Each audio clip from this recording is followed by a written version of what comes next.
Yang berikutnya nomor saya di sini. Satunya belum datang kan? Iya, nggak apa-apa. Kita selalu on time. Iya, siap.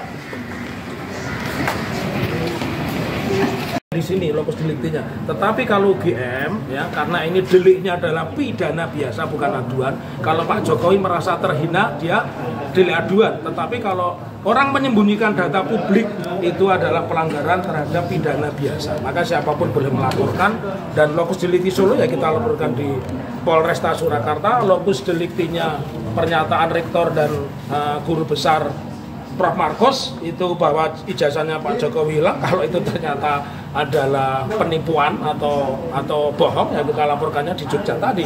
Pasal 83 ayat 2 ancamannya 10 tahun, dendanya 500 juta. Yang di Jogja yang lapor siapa? Kita sedang mencari gitu.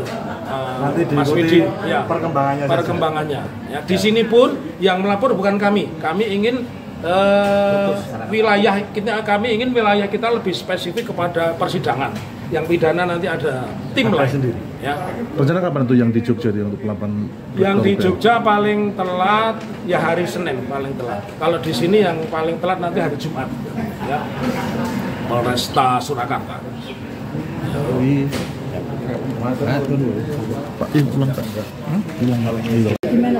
Ya menurut saya makin misteri ya. Wajar kalau masyarakat mempertanyakan sesungguhnya Pak Jokowi ini memiliki ijazah atau tidak begitu. Karena sejelek-jeleknya kalau Universitas Gadjah Mada itu perguruan tinggi bagus, sejelek-jeleknya loh.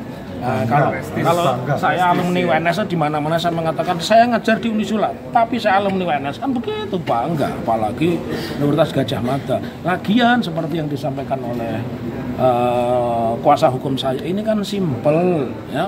Kalau orang di jalan dicegat kendaraannya itu dilengkapi syarat atau enggak, tinggal tunjukkan STNK kan begitu. Kan enggak perlu saya ngomong wah ini STNK. Teman saya. STNK saya dibawa pengacara saya. Kalau enggak percaya silahkan cari pengacara, kan bukan begitu. Itu yang pertama. Yang kedua, kalau Pak Jokowi tidak hadir dan tidak menunjukkan ijazah, justru ini jadi presiden buruk. Kenapa? Karena pada akhirnya orang akan mengatakan sekolah itu tidak penting. Karena sekolah ijazahnya saja dirahasiakan. Dan yang ketiga, kenapa masyarakat gamang meminta Pak Jokowi menunjukkan ijazah? Karena sepertinya pernyataan Pak Jokowi itu menunjukkan dia tidak pernah sekolah. Contohnya waktu seminar di UII ya, ada Prof. Mahfud ditanya oleh moderator, Pak Mahfud berapa IP-nya? IPK saya 3,8, Pak Jokowi 2, kalau beliau sekolah benar tidak berani ngomong seperti itu. Karena tidak mungkin lulus. Jadi justru aneh kalau IP-nya di bawah 2 kok punya ijazah, aneh. Oleh karenanya kalau Pak Jokowi ini ngomongnya biasa-biasa saja, tidak ditutup-tutupi, saya pikir malah selesai ya. Gitu. Ya, apa tentang laporan pidana ya kita tunggu nanti hari Jumat atau Senin ya. Ada 2 tempat yang mau kita laporkan, satu di Polresta Surakarta, yang kedua di Polda. Undang-undang berapa? Undang-undang nomor 43 tahun 2009. Pasal berapa? Pasal 83 ayat 2. Ancamannya 10 tahun dan denda 500 juta. Karena tadi mengatakan nggak ada datanya. Dan sekarang dibuka, saya membuktikan KPU itu nggak punya data. Awalnya tidak punya data Pak Jokowi. Sekarang kayaknya dihapus semua. Ya, kayaknya dihapus semua malahan. Karena mungkin loh kok janggal Pak Jokowi saja nggak ada. Sekarang datanya Pak Prabowo, Pak SBY pun juga sudah tidak ada. Ya. Kalau yang dilaporan di Polda DIY, silakan teman-teman, kalau cuma satu aja belum sudah. Sudah. Yang dilaporan ke Polda DIY nanti siapa Pak?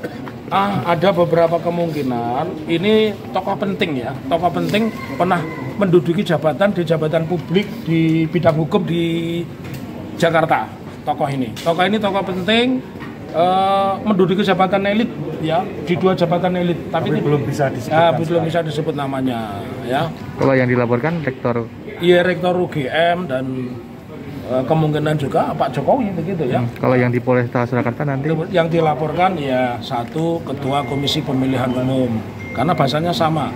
Yang kedua adalah kepala SMA Negeri 6 ya. Yang ketiga adalah rektor UGM ya. Itu. Ini soal ijazah UGM ya? Iya, jadi UGM kan mengatakan ijazahnya nggak ada. Jadi kan jawabannya beda-beda. Bahkan ada yang bilang ijazahnya hilang. Ada yang ngomong lagi, ya itu kan macam-macam. Makanya kan orang itu kan ketika dia ngomong di depan publik ya, makanya kan di teman-teman pers ini kan juga tidak bisa ngomong sembarangan.